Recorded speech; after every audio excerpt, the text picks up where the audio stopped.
Ladles and jelly spoons, welcome back to Badgerworks. Today, this.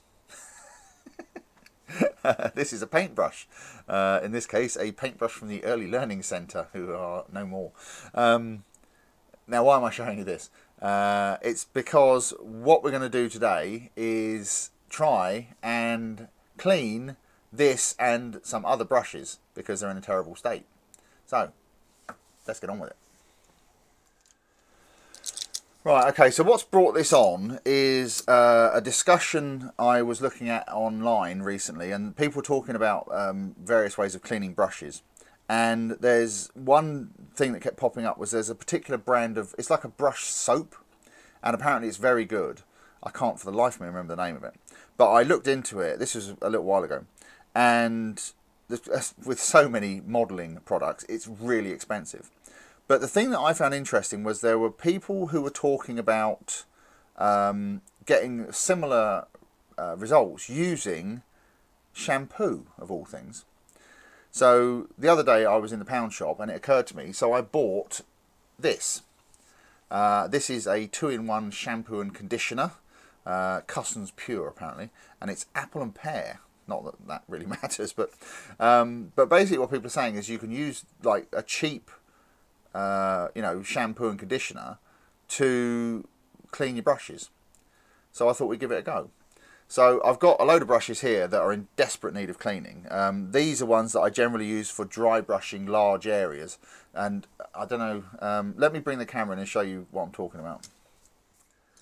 So yeah, if you look at this, you can see there's this has been used mainly with like an acrylic metallic paint. And so you can see there's big clumps of paint, on the bristles, and there's bristles stuck together and so on. This one's in worse shape. But there's also these other ones. And again, a lot of these are brushes I use for dry brushing. So they're like flats and filberts and so on. But you can see that one's quite heavily stained with paint. This one, again, you can see the bristles are not in great... It's all right, but it's just not great. This is a classic example of what happens with a dry brushing brush. If you look up here, you can see, hopefully, that there's a lot of paint being like forced up into the ends of the bristles. So this one again is the same. It's just starting to kind of lose its edge a little bit and so on. This one you can see the bristles are kind of stuck together. So what we're going to do is we're going to take some of our shampoo. And I've got a little cup here, and I'm going to put some of this in this cup and try not to get it everywhere while I'm at it. Let's just dob some of that in there. Oh, it's quite gloopy. Alright, that'll probably do us for now. Cool, I'll tell you what, when they said apple and pear, they weren't kidding, blimey. Whew. Yeah, it's got quite a whiff to it. So let's take one of these smaller brushes. And what we're going to do is just kind of get it in there and give it a good mush around in the bottom of the cup. And what I want to do is get the shampoo like right up into the bristles as much as I can, like that. God, this stuff's like snot. Because obviously this is aerating it. It's like, snot doing it. Anyway. Right. That'll probably do for that one. So I just want to make sure that it's right up in the bristles. Like that. And then I'm going to get another cup. So this one's just a pint pot, and I'll just put them to one side in that for now. Let's try this one. But basically what I'm going to do, I honestly have no idea if this is going to work. But I'm just going to put all these in this, give them a good mush around in the shampoo. And then I'll actually leave them soaking overnight in the shampoo. And then tomorrow we'll give them a rinse out and see what, if anything, has happened. So,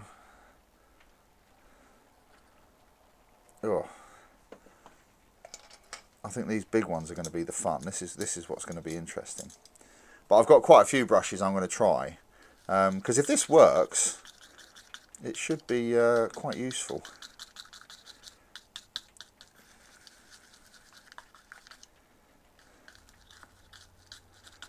So let me do the rest of these, and then I'll put them in a cup and we'll see what they look like. Right, so I've cleaned all the brush. Well, I've soaked all the brushes. What I'm going to do now is I've just got some more shampoo in this pot, and I'm just adding a bit of water to it just to thin it down a little bit, and I'm going to carefully stir it because I don't want it to froth if I can help it. But what I want to do is just kind of thin it out a little bit, and then I'm going to put this in the cup where the brushes are, just because I think it's a little bit thinner. It will help soak in a bit better.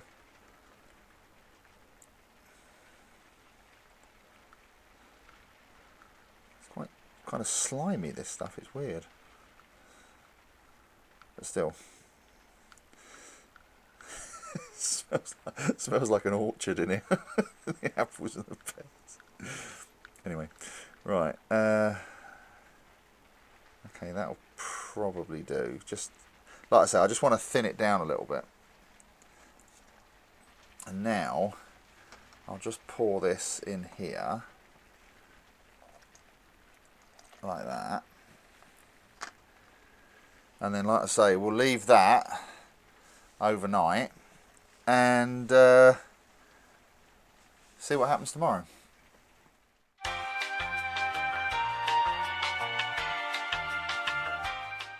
Right, so here we are the next day.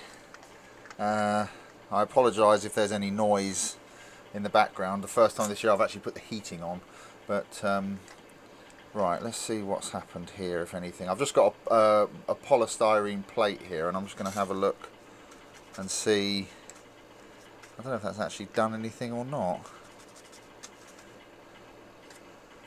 Hang on, let me put some gloves on.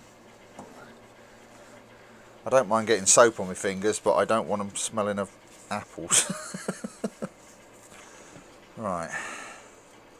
That doesn't look like it's done a great deal at all, to be honest. Let's try some of the others. Let's see. Now this was the one where the end was all... Oh, I think that's actually... Is it? Or not?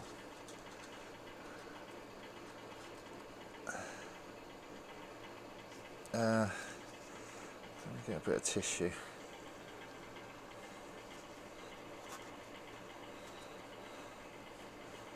I think that has done something. That's definitely made an improvement on that one. It's not great, but it's a lot better than it was.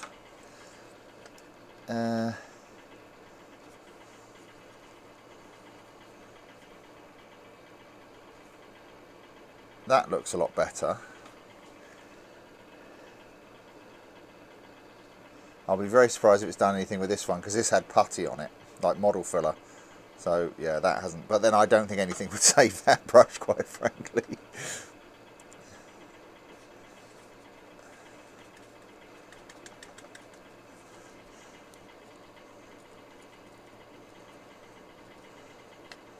Right, that doesn't seem to have done a great deal on that one.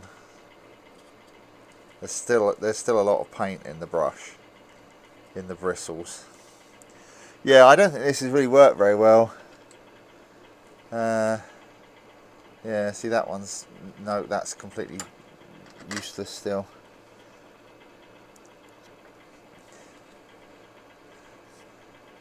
That one doesn't look too bad. But again, it's still got a lot of paint in the bristles. Let me go and wash these out, rinse them out properly, and we'll have a look and see what they look like.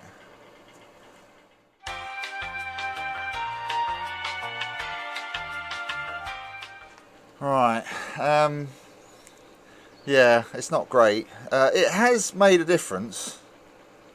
Not much of a difference, but it has actually worked. I mean, what I've found is that on some of the brushes that were just a bit grubby, like this one for example, it's actually come out very nicely. It's helped reshape the brush. It's worked quite well. But for ones like this that were like quite heavily soiled, shall we say, it's not really done a lot. And again, it's like this one that we looked at originally. You can actually see that the rest of the bristles are actually a lot cleaner than they were, but the tip, it's done a little bit, but not a massive. It's not perfect. And again, it's like these ones. It's done something, but not a great deal. This is the one where the end was all gummed up, and it has got rid of most of it, but not all of it. But I'm just going to try a little experiment actually. So let me get a suitable vessel. This will do. And what I'm going to do is I'm going to try an industrial solvent. Now this is nasty stuff, so don't mess around with this unless you can take suitable precautions. But this is methyl ethyl ketone, or MEK as it's sometimes called. And as I say, it's an industrial solvent. It's nasty stuff, so I've got full protection on. But I just want to see, where's that one gone? So this is the one where the end was all gummed up. So I'm going to try this in here and see if that actually will get rid of that or not. This is absolutely fantastic stuff for cleaning airbrushes, by the way, but again, it's absolutely lethal stuff. Yeah. So you can see straight away how the end of that has gone sort of flexible again, whereas it was all gummed up before.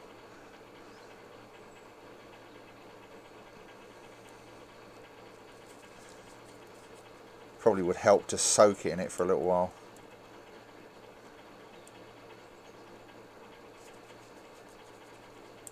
Okay, right. So there you can see that's actually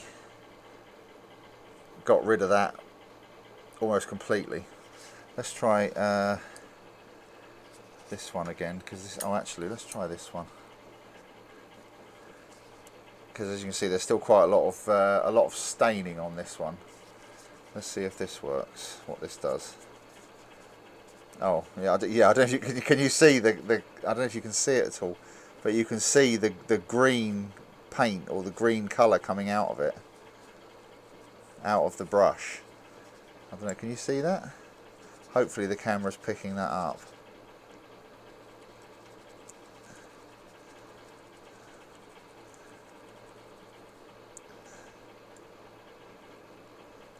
But if you look at that, you can see that green staining on the bristles is all gone.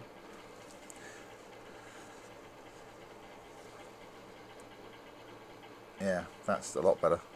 Let's try this one. Because again, this has got the paint jammed up into the end of the bristles.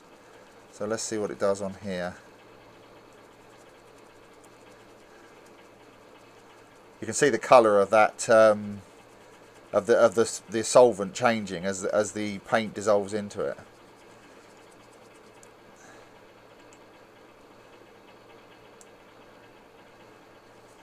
Yeah, that's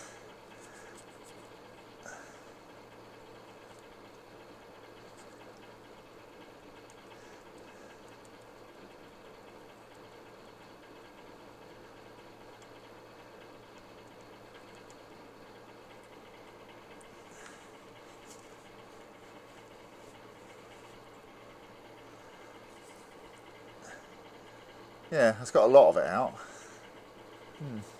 So anyway, I think the main thing to take from this is that the using the shampoo, I think it helps for just general like cleaning of brushes. So when you've finished your painting, especially with acrylics, you know, just give them a rinse in the soap and wash them and dry them before you put them away, and it will help them last a lot longer. But as far as actually recovering old and, you know, stained brushes, I don't really think it's that effective. I think what I might do, if I can get some relatively cheap, is I'll see if I can get hold of some of this brush soap and you know, see what that does. But yeah, I mean, that was it really.